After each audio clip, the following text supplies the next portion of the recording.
हमने हमने आपका रदरफोर्ड एक्सपेरिमेंट, उसका मॉडल, रदरफोर्ड का मॉडल, फिर उसके बाद जे थॉमसन का मॉडल, फिर उसके बाद हमने डिस्कस कर लिया है बोहर्ट मॉडल।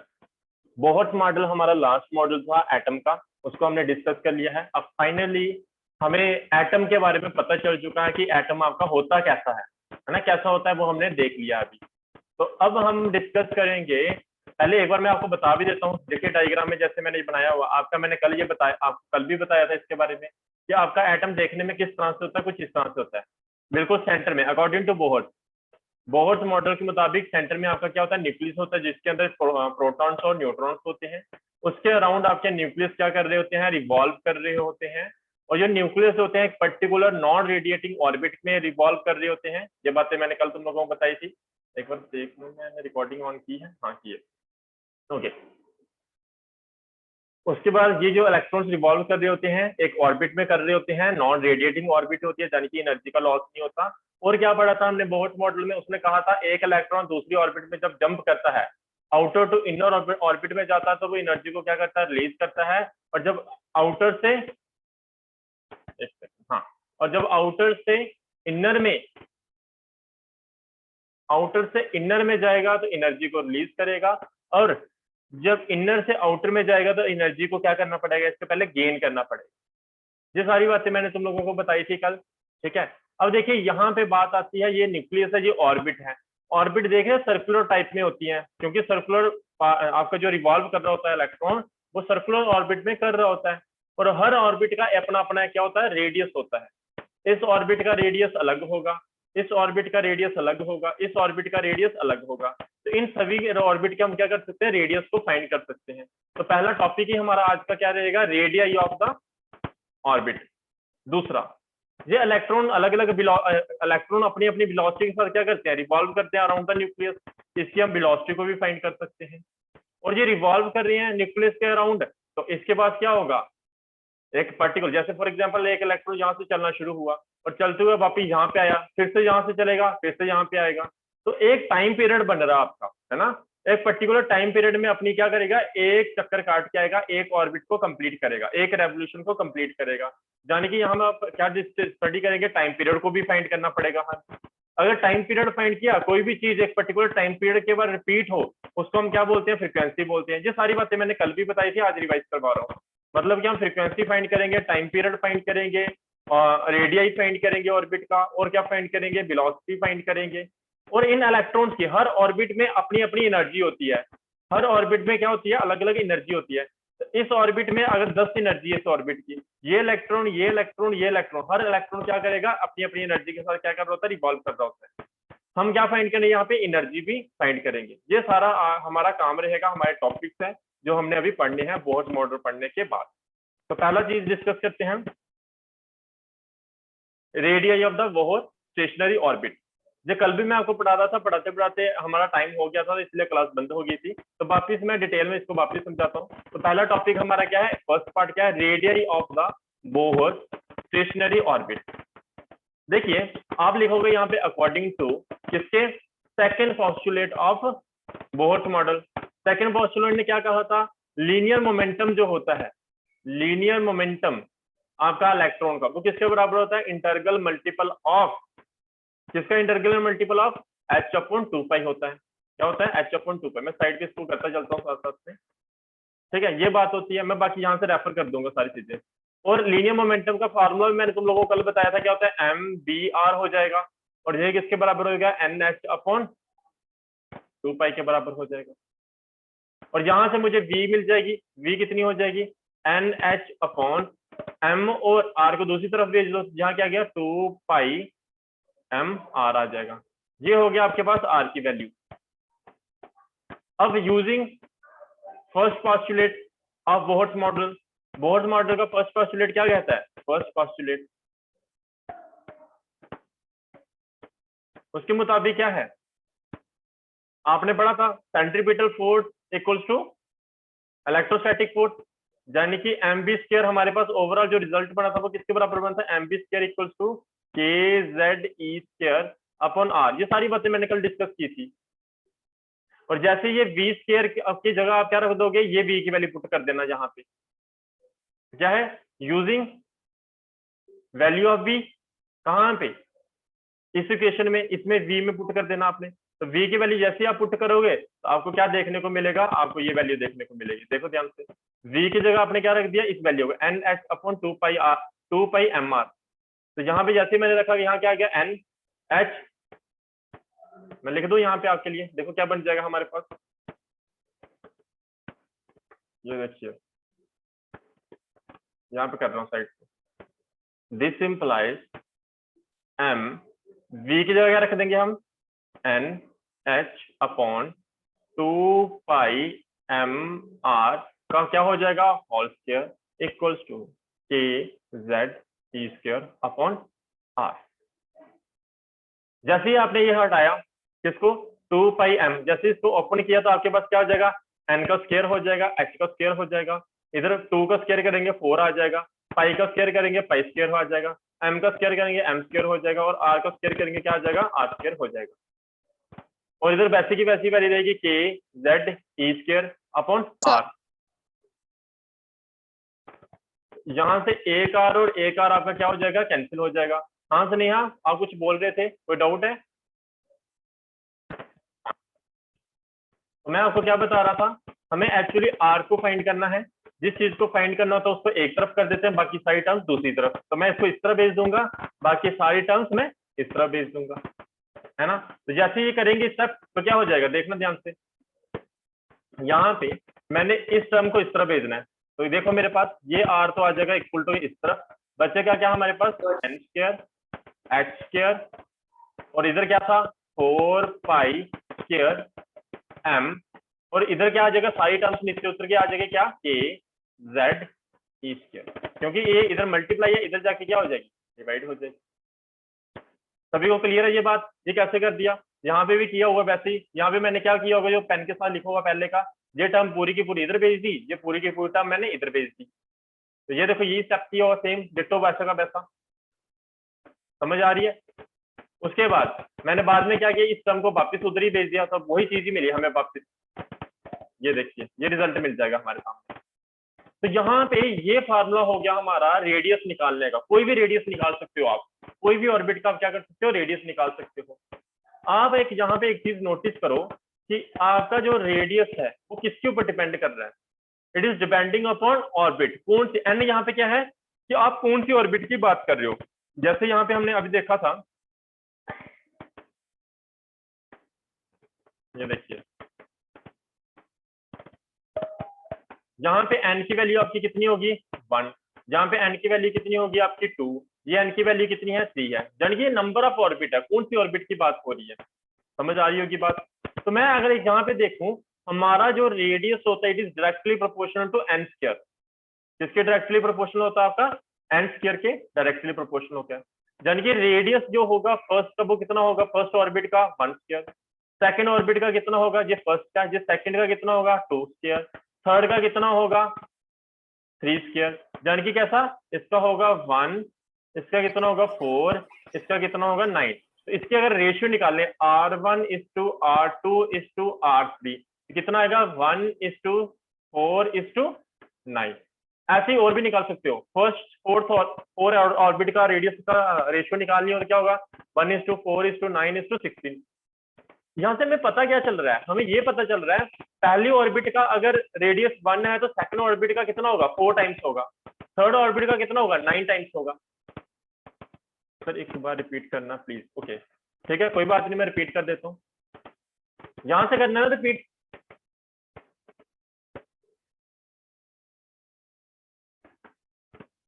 जब सारा कंप्लीट करूं एक बार बता दो मुझे।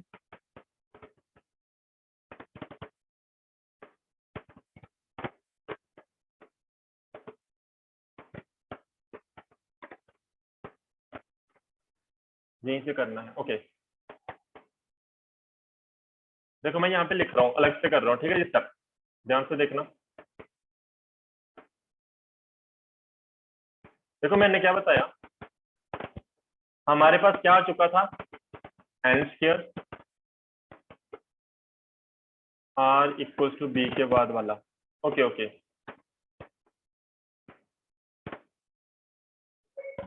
ठीक है, आर का पता चलेगा ना, आर कितना फाइंड किया।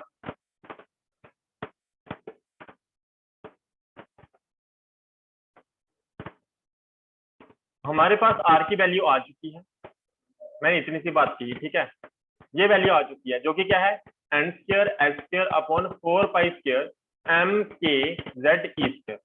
इतनी सी बात क्लियर है। और ये भी आपको पता चल गया होगा, ये न्यूक्लियस रहता है, ये फर्स्ट ऑर्बिट, ये सेकंड ऑर्बिट, ये थर्ड ऑर्बिट।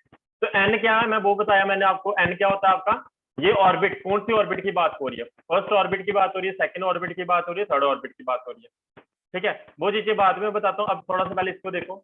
और हाइड्रोजन एटम, ठीक है, वो बात वापिस मैं बताऊंगा, ठीक है। वो थोड़ा सा मैं आपको पहले ही बताना शुरू कर दिया था, ताकि शायद आप इसलिए कंफ्यूज हुए होंगे। तो अभी फिलहाल देखो, हम हाइड्रोजन एटम की अगर बात करें, किसकी, वो कौन से एटम की, हाइड्रोजन एटम की। हाइड्रोजन एटम में कितनी ऑर्बिट होंगी, एक एटम, एक इलेक्ट्रॉन होता है उसके अंदर, तो एक ही ऑर्बिट होगी, दो ऑर्बिट की जरूरत ही नहीं है उसके अंदर, हाइड्रोजन के केस में, है ना। तो एक ही ऑर्बिट होगी। इसलिए ज्यादातर जब भी कोई बात करते हैं कोई भी चीज की, हम हाइड्रोजन की बात करते हैं, क्योंकि हमारे लिए इजी होता है। क्यों, उसके अंदर इलेक्ट्रॉन भी एक है, एटॉमिक नंबर भी कितना है, 1 है, जबकि जेड भी कितना हमारा 1 है, और एन भी कितना होगा, 1 होगा, क्योंकि एक ही ऑर्बिट है उसके अंदर। तो फर्स्ट ऑर्बिट की बात कर पाएंगे, सेकंड ऑर्बिट की तो बात ही नहीं उठती। तो एन भी कितना होगा हमारा, 1 होगा। एच की वैल्यू भी हमें प्लैंक कांस्टेंट की वैल्यू भी पता होती है, कितनी होती है, 6.63 इंटू 10⁻⁻34 जूल सेकंड होता है। एम जबकि मास ऑफ इलेक्ट्रॉन भी हमें पता होता है, कितना है, 9.1 इंटू 10⁻31 kg होता है। ये सारी वैल्यूज पता है। जेड आपको पता है कितना होता है, 1 होता है। हाइड्रोजन एटम की बात कर रहा हूँ। के की वैल्यू भी आपको पता है कितनी थी, 9 इंटू 10⁻9 होती है ना। और ए की वैल्यू भी आपको पता है कितनी होती है, 1.6 इंटू 10⁻19 होती है। ये सारी बातें पता है। और हाइड्रोजन का सिर्फ पहली ऑर्बिट होती है, इसलिए एन इक्वल्स हम 1 ही रख लेंगे, सेकंड ऑर्बिट की बात ही नहीं करेंगे। तो एन क्या हमारी फर्स्ट ऑर्बिट क्या होगी हमारी, एन इक्वल्स टू 1। ये सारी वैल्यू सब्स्टिट्यूट कर दो आप, किसमें, इसमें। एन की वैल्यू पता है, एच की वैल्यू पता है, पाई की वैल्यू आपको पता होती है, मास ऑफ इलेक्ट्रॉन पता है, के की वैल्यू पता है, जेड की वैल्यू 1 है, ई की वैल्यू भी आपको पता होती है। इन सभी वैल्यूज को जब आप सब्स्टिट्यूट करोगे और कैलकुलेटर में डाल के देखना, जैसे मैंने यहाँ पे पुट की हुई है, इनको जब आप सॉल्व करोगे, सॉल्व करने के बाद आपको आर की जो वैल्यू मिलेगी, इट विल बी 0.529 एंगस्ट्रॉम। ये मिलेगा आपको फर्स्ट ऑर्बिट का रेडियस। फर्स्ट ऑर्बिट का रेडियस क्या मिलेगा आपको, ये मिलेगा। आई होप आपको बात समझ आएगी। जी किसकी बात की मैंने, हाइड्रोजन एटम की। एग्जाम में पूछते हैं हाइड्रोजन एटम का फाइंड करो रेडियस, तो ये होगा फर्स्ट ऑर्बिट का, सेकंड ऑर्बिट तो उसमें होती नहीं है। क्या यहाँ तक बात क्लियर है ना सभी को, आगे चलूं मैं। अब देखो, वो एक बार एक क्वेश्चन और बनता है यहाँ पे हमारे सामने देखने को मिलता है। देखिए ये जो रेडियस है ना, ये एक तो एन के ऊपर डिपेंड कर रहा है, क्योंकि एन क्या है आपका, नंबर ऑफ ऑर्बिट, कौन सी नंबर ऑफ ऑर्बिट की बात हो रही है। और जेड क्या आपका, एटॉमिक नंबर। एच भी कांस्टेंट होता है, पाई भी कांस्टेंट होता है, मास ऑफ इलेक्ट्रॉन भी कांस्टेंट होता है, चार्ज ऑन इलेक्ट्रॉन भी कांस्टेंट होता है। कोई भी एटम के अंदर दो चीजें वेरी कर सकती हैं, एक तो आपका एन और दूसरा आपका जेड। ये एटम टू एटम वेरी करेगा, एन भी और जेड भी। तो आर किसके ऊपर डिपेंड कर रहा है, एन स्क्वायर के ऊपर। और आर एक और चीज के ऊपर डिपेंड करता है, एटॉमिक नंबर के ऊपर। अगर एक पर्टिकुलर एटम की बात करनी हो, एक पर्टिकुलर एटम की जब हम बात करेंगे, उस केस में तो आपका जेड भी क्या हो जाता है, कांस्टेंट हो जाता है। जैसे फॉर एग्जांपल हाइड्रोजन की बात करेंगे तो जेड 1 हो जाएगा, हीलियम की बात करेंगे जेड 2 हो जाएगा। समझ आ रही होगी बात। तो जेड तो ये भी आपका ऑलमोस्ट एक एटम के लिए क्या हो जाता है, कांस्टेंट। तो यहाँ पे एक चीज देखें, रेडियस जो है it is directly proportional to किसके, आर स्क्वायर के। किसके डायरेक्टली प्रोपोर्शनल है, सॉरी एन स्क्वायर के। अब आपको अगर मैं पूछूं तुम लोगों को कि एक कोई एटम है, कोई भी एटम हो सकता है, उसकी फर्स्ट ऑर्बिट का रेशियो, सेकंड ऑर्बिट का रेशियो, थर्ड ऑर्बिट के रेशियो का, रेडियस के रेशियो निकालो। क्या बोला मैंने, first orbit, second orbit and third orbit के रेडियस का रेशियो निकालो। तो कैसे निकालोगे, फर्स्ट ऑर्बिट की बात करनी हो तो ये आपको पता है एन स्क्वायर के डायरेक्टली प्रोपोर्शनल होता है। तो एन फर्स्ट ऑर्बिट का मतलब एन की वैल्यू 1, तो क्या हो जाएगा स्क्वायर। सेकंड ऑर्बिट की बात करें तो यानी कि 2 का स्क्वायर हो जाएगा। थर्ड ऑर्बिट की बात करें तो 3 का स्क्वायर हो जाएगा। तो क्या रेशियो आएगी, 1:4:9। अगर वो पूछेगा फर्स्ट ऑर्बिट का, फिफ्थ ऑर्बिट का, चलो थर्ड ऑर्बिट का और फिफ्थ ऑर्बिट का रेशियो निकालो क्या होगा, तो क्या होगा 1 का स्क्वायर, 3 का स्क्वायर, 5 का स्क्वायर, तो क्या हो जाएगा 1:9:25। क्या यहाँ तक सभी को क्लियर है?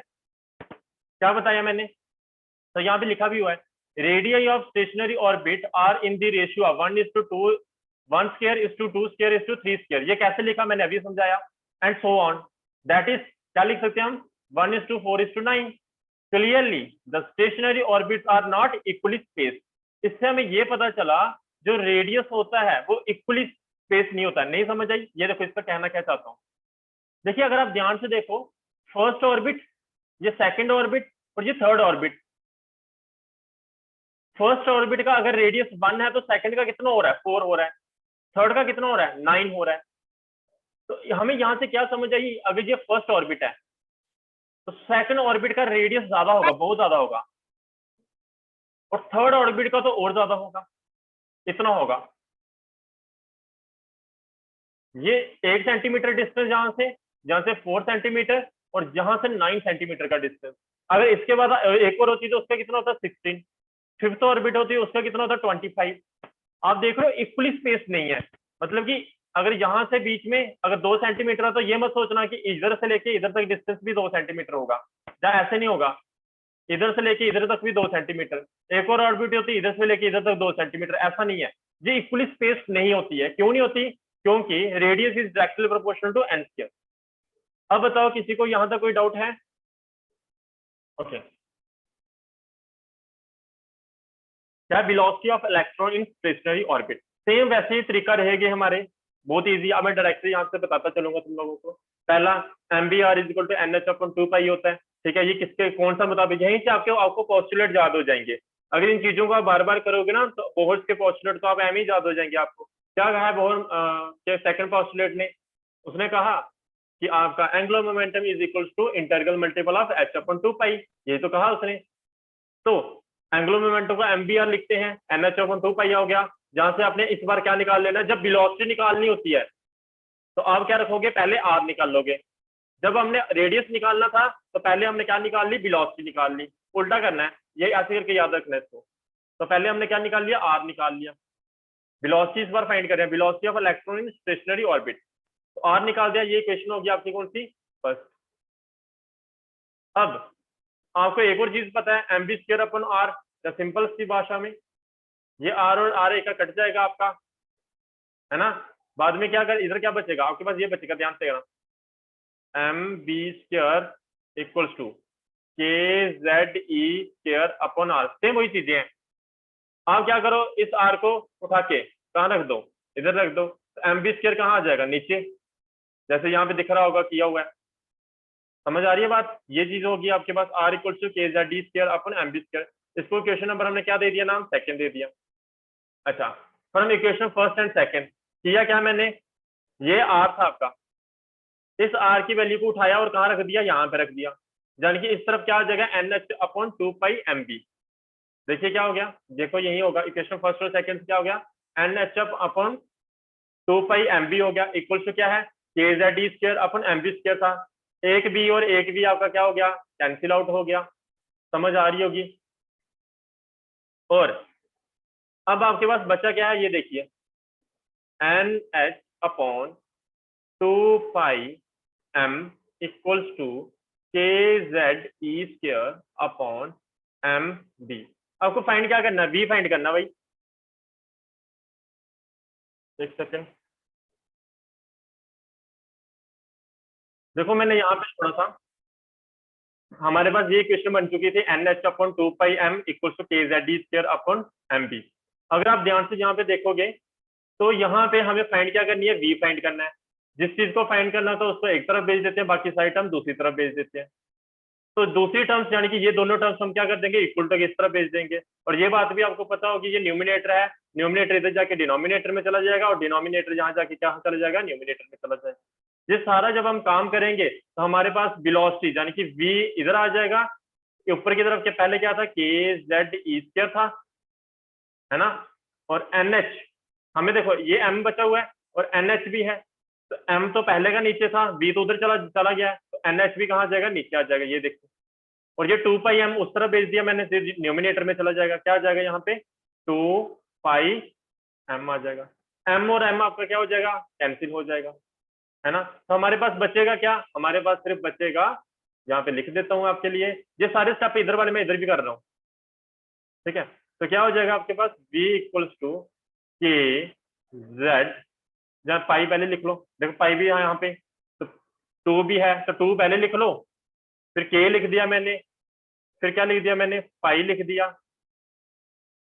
ऐसा कोई प्रॉब्लम नहीं होती, जो चीज मर्जी पहले लिखो। तो इसको अरेंज कर देते हैं, 2 पाई के जेड ई स्क्वायर, और नीचे क्या आपका NH, ये होगी आपकी वेलोसिटी, जनरल फॉर्मूला। अब आपने हाइड्रोजन एटम के लिए फाइंड करना है। हाइड्रोजन एटम के लिए 2 की वैल्यू पता है, पाई की वैल्यू पता है आपको, के की वैल्यू 9 × 10⁻⁹ होती है। जेड हाइड्रोजन एटम के लिए जेड क्या होगा, 1 होगा। ई की वैल्यू आपको पता है कितनी होती है, 1.6 × 10⁻⁻19। तो एच की वैल्यू आपको पता है, ये सारी वैल्यू तो आपको पता है, आपने सब्स्टिट्यूट करनी है। जैसे ही आप सब्स्टिट्यूट करोगे, आपको जो V1, क्योंकि 1 क्यों लिख रहा हूँ, क्योंकि हाइड्रोजन के अंदर सिर्फ फर्स्ट ऑर्बिट होती है, तो V1 कितना आ जाएगा आपका 3/137। पूछोगे सर C क्या है, C is your velocity of light in vacuum. तो यहाँ पे लिखा हुआ for first orbit it is observe that the velocity of electron in first orbit is रफली कितनी होती है, 1/137 of velocity of light in vacuum. ये चीज यहाँ पे लिखी हुई है, ये तो होगी फर्स्ट ऑर्बिट। अगर कोई पूछे आपको सेकंड ऑर्बिट की क्या होगी, तो क्या करना, आपको ध्यान से देखो, ये जो वेलोसिटी है it is inversely proportional to n, velocity is inversely proportional to n, है ना। तो n की इनवर्सली प्रोपोर्शनल है, तो यहाँ पे अगर आपको nth वेलोसिटी nth ऑर्बिट का निकालना होगा, तो फॉर्मूला हो जाएगा 3/137 इंटू क्या हो जाएगा, n हो जाएगा। ये जनरल फॉर्मूला हो जाएगा, यहाँ पे लिखा भी हुआ है Vn इक्वल्स टू 3/137 n हो जाएगा। तो अगर आपको सेकंड ऑर्बिट की निकालनी होगी, तो V2 कितना हो जाएगा, C/137 इंटू n होता है, तो मल्टीप्लाई कर दोगे 2 कर दोगे, तो V2 हो जाएगा। ऐसे V3 निकाल सकते हैं। नेक्स्ट आता है हमारा रेशियो। रेशियो की बात करते हैं, वेलोसिटी की रेशियो क्या होती है, तो रेशियो कैसे निकलेगी, V1:V2:V3, यानी कि फर्स्ट ऑर्बिट में इलेक्ट्रॉन की वेलोसिटी कितनी है, सेकंड ऑर्बिट में इलेक्ट्रॉन की वेलोसिटी कितनी है, और थर्ड ऑर्बिट में इलेक्ट्रॉन की वेलोसिटी कितनी है। एक बार चेक तो कर लूं मैंने रिकॉर्डिंग ऑन की भी है कि नहीं, हाँ की हुई है, ठीक है।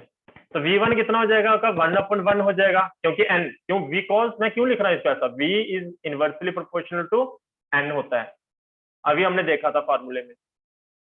तो थर्ड ऑर्बिट का क्या हो जाएगा, 1/3, तो ये रेशियो आ जाएगी। अगर आपको कोई पूछता है first orbit, third orbit, sixth orbit की निकालो, तो कैसे निकालोगे, 1/n होता है, तो 1/1 हो जाएगा, 1/3 हो जाएगा, 1/6 हो जाएगा, ये रेशियो आ जाएगी। उम्मीद करता हूँ रेशियो निकालना भी आ गई होगी आपको। क्या किसी को डाउट है अभी, किसने क्वेश्चन बोला था रिपीट करने को, शर्मा, हाँ क्या नाम बताया था शर्मा ने अपना अटेंडेंस में,